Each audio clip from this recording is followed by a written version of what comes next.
Hey all, and welcome back to Fuzzy Dutch Gaming, and a quick video on the channel going over your Tornado Shot switch. Now this is the last I have access to my PC until after League start, so there's not going to be an updated 321 POB. But luckily, PoE Planner has updated with the new tree. So I'll put a link in. This is your Tornado Shot switch tree at level 95. Just drop some masteries if you need to switch at 93, don't switch before that. It's added in these new multi-shot clusters, so you're going to get your 2 projectiles here, which is just a huge DPS increase for Tornado Shot. We're including the new mastery for Adrenaline, which we'll go through in a minute, but I'm sure people have seen Captain Lance's video. And then we're adding this new Instant Leech mastery, which again is going to add a lot of damage. If you want to switch, you essentially need to do 2 things. You need to sort out your Almond Immunity, and you need to sort out your Spell Suppression. Almond Immunity is difficult to do. If you want to become Almond Immune, you're going to need to craft Avoid Ailments on your chest at maximum 25%, so you just keep recrafting until you get it. You get these nodes here on the tree, which give you 20, and then you need to find 55 on your boots, which is essentially a grand implicit, and then rolling with deafening essences of loathing on a fractured base. It's probably going to cost you 3 to 4 divines to do it. I recommend as soon as you can that you do it, but it's not a barrier to swap in. I've tested without Almond Immunity. It's fine. Just aim to get your Almond Immunity at some point. And then the other thing you're going to need to sort out is your Spell Suppression, because we lose 40% from Raider. The way I recommend doing it is you want to get your Implicit on your gloves. So here you're going to replace Global Accuracy with Spell Suppression. Just roll it with lessers, it's fine. I think that gives you 5%. Then you're going to need to find around 17% to 18% on gear, or take these 2 nodes. I would recommend trying to find some on gear. And then lastly, if we go back into this tree here, you can see we've taken this new mastery, 15% if you've got evasion on all your gear items, and you will have if you gear them properly. This is just an easy 15% spell suppression. So if you can find a bit on gear, which I'll recommend, it means you don't have to take these nodes here. So you can see just from the tree alone, our spell suppression is 63%. However, we get the extra 15%. So it's 78%. You're going to get your 5% on gloves. That takes you to 83. You need to find 70% on gear, which is basically 2 low suppression rolls on either your helmet, gloves, boots, or chest. You do need to be spell suppression capped, because you're going to have a very bad time on things like Uber Elder if you're not spell suppression capped. His cold balls are going to one-shot you. His channeling beam is going to kill you really quickly. It's too much of a thing to give up. Make sure you're max spell suppression before you switch. And that's it. All you're going to do is swap a few gems around. So if we go to the Tornado Shot gem setup, all we're doing, we're dropping Rain of Arrows, we're dropping Mirage Archer, we're adding in Tornado Shot and GMP. I run Tornado Shot Ballistas as well, but I don't think it's an issue if you just keep your Artillery Ballista setup. If you did want to go Ballistas for Tornado Shot, this is the link I would recommend. Tornado Shot, GMP, crit damage, Ballista and Focus Ballista, and Inspiration. Other than that, none of your links change. So I've tested Uber Elder and Maven on gear similar to this. The gear I had wasn't quite as good. I think I was about 10% less than this in DPS. So if you want to know whether you can switch damage-wise, plug your items into this POB. Don't change any of the configs or the skill tree. Just put your items and your gems in. If your DPS comes out similar to this, you'll be fine. This is per arrow DPS just for Tornado Shot. You've then got your ballistas and things like that. So the full DPS I've set up, which I think is fairly conservative, is 4 arrows from Tornado Shot hitting and 3 from each ballista. And it gives you a full DPS when you flask her up of just under 4 million. This was comfortable to do Uber Elder and Maven if you know the fight. I don't, so I lost a few portals, but I got them both done. Remember, it's a mapping build. I do these fights once a league, and that's it. If you're used to the fights, you'll have a much better time than I did with them.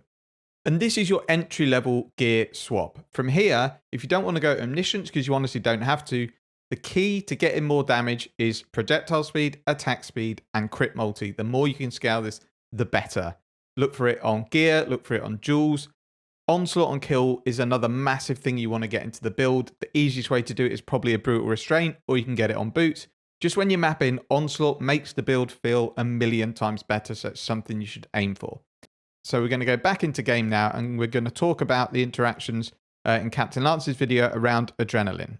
So the way the new node works is every time you change stances, you get Adrenaline for 1 second. So you essentially need to run Blood and Sand, you level it up, you quality it up, and you assign it to left click. As you can see at the moment, and I don't have mine leveled, cooldown is 1.54. That's going to come down as it gets leveled up. Now, I'm not sure this is specifically an end game setup unless there's ways to easily scale the duration, because 1 second isn't that massive. However, for mapping, I think I'd run it anyway. You're going to get it every time you click your left click. You're going to get adrenaline for 1 second, and it's just a nice movement speed boost. It is going to help you clear maps quicker. For bossing though, it's probably not something you're going to be able to make much use of, because when you move, you want to reposition for a boss. By the time you get there, your 1 second's probably up anyway. I still would run it because you're going to get occasional bursts where it gives you a little bit of DPS. So the interaction is really nice. And I think for leveling, and like Captain Lance says, early on, this is actually going to help quite a bit. And I would just leave it in for mapping if you can. The only thing you might need to do is mana might be an issue, because in this build you want precision, grace, and anger. All of those together, if you're on a half decent precision, leave you with not a lot of mana. If you do want to run this interaction, and there are spare sockets in this build because there isn't really a guard skill that we can make the most of, is just link your precision up to arrogant support at a low level. You lose 130 to 150 life, and it just means you get this free every time you move. It's something to have a play around with. It's not going to be game breaking, but it just might add some nice fun and some nice speed to the build. The only thing I want to note in regards to interaction is it's not like Vortex where you can hold left click and it keeps resetting. You have to physically let go of move and go again, which is why I think it's probably a bit fiddly to bother with, because I've got into the habit when I play of holding left click all the time. I'll then shoot Tornado Shot, but I'll keep my movement button held because the attack overrides it. And that means when I let go of attack, I'm instantly moving again. I don't have to keep clicking. Because of that, as you can see, if I never click move, I'm never going to activate this buff. The other thing you could look at is Anomalous Blood and Sand gives projectile speed and projectile damage depending on what stance you on. So again, you eke a little bit of damage out of it anyway, even if you're not using it interaction, and it is a tiny bit of reservation. Your other option, if you wanted to go defensive, don't run this, run your Defiance banner instead for more evasion, and reserve your precision on your life. And the other thing, which you might want to look into if you do that, it's not a massive thing, but you get 1% to all maximum LE res if you've reserved life and mana, and we're going to be reserving a tiny bit of life through our precision. And 1% all max res is actually pretty decent. But again, this is just something to have a play around with. So yeah, just to summarize, I don't think this interaction is game breaking, but it's decent, it's fun, have a play around with it. So the last thing I want to talk about is Pantheons. If you're not Almond Immune, you're going to need to run Soul of the Brine King, get that avoid being frozen, reduced effective chill. If you can get reduced effective ailments elsewhere and get that down even more, brilliant, because chill is a pain in the ass. If you're Almond Immune, for mapping, Soul of Inaris, fully leveled up. For bossing, either Solaris or Aracali. And then minors, just pick the one that suits the situation that you're in.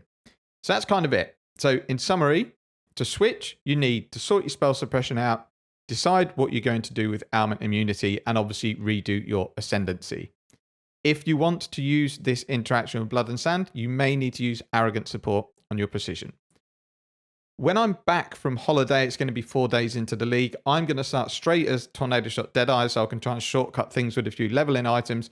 And I hope to bring an updated guide out with a week after league start with a more DPS oriented version, more investment, taking on a higher content. But just in this base setup, when you switch, you can do any league mechanic that you want. I've tested Legion with it. It's not 100% amazing like it is when you're fully juiced up with your inspired learnings, but it's still perfectly fine to do it. You'll be able to farm your emblems, your incubators, whatever you want to farm, or if you want to go and do Blight or you want to do Harvest, you'll be fine to do it. The key from here is don't sit on your laurels. When you switch, almost think of it as a new build and you're going to gear up again, because this is what I would say is the entry level that I would switch to Tornado Shot. So then keep improving your attack speed. If you want to go Omni, go Omni. Keep looking out on guides. Are there some funky interactions that have been discovered with bows? What cool stuff can you get on the Crucible skill tree? Just keep improving. Once I'm back and I've fleshed out my own build, I'll keep bringing out regular updates to help you guys along. I think that covers everything off. Any questions, please ask. I'll still have access to my iPad and my phone, so I'll be able to answer questions every now and again. Hope everyone has a great league start. Thanks for watching, and see you in the next one.